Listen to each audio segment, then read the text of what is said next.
So, and also, 4 years ago, there is no deficit. Yes?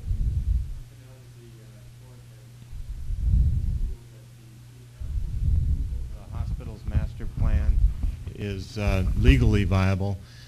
How do you see working within the city council and with the hospital and with the community to make sure that the hospital expansion that we're expecting gets started and gets worked on?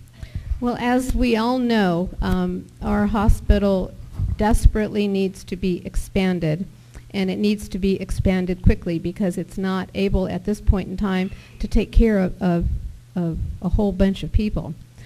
The master plan was approved, and the courts decided or said that all of the legal rules and programs were followed, and so it is a viable plan. What needs to happen is our hospital needs to be able to go ahead and build the necessary facilities. There's the first building, which is going to be expanding the hospital, and then there's the first parking structure in order to give enough parking space to it. I feel like we need to get on with it. People have waited long enough to have a hospital that will meet all of our needs.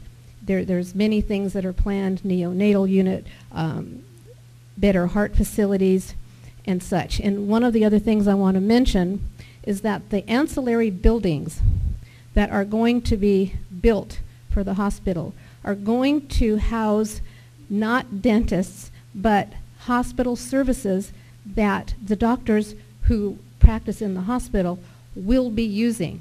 And that's one of the things in the conditions of approval that I made sure there was language in there to state that the major percentage of those offices would be for medical uses and not just for ancillary non-medical medical needs. So I think it's very important for our hospital to go forward for all of our residents. There is no deficit.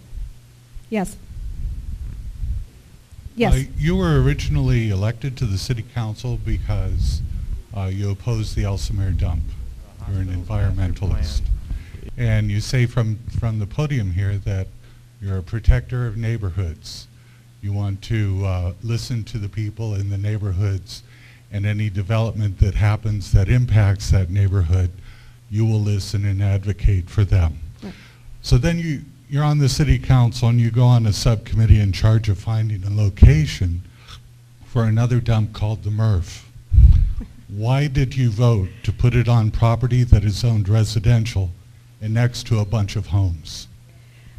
First of all, it was never zoned to go next to a bunch of homes. That's number one. Number two, it was a proposal that came to the council. It was not voted on. Absolutely not voted on. As a matter of fact, and I just would like to tell you that a recycling facility is not a dump. Believe me, I know what a dump is. A recycling facility is a fully enclosed facility that will take your recyclables and it will separate them so that they can be taken and recycled and reused again. I'll say it again. A material recovery facility is not a dump. That's a word that people like to put on things when they don't understand it. I will also tell you that what the city has done, it's very difficult to cite a recycling facility.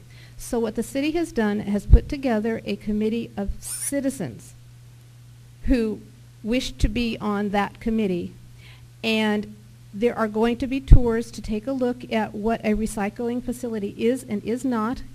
They will be looking at areas where a facility can be sited, and then they will bring that to the council.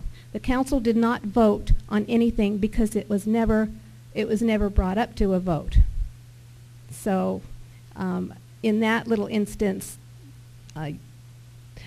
that's just not the fact. Let's give Marsha a big hand.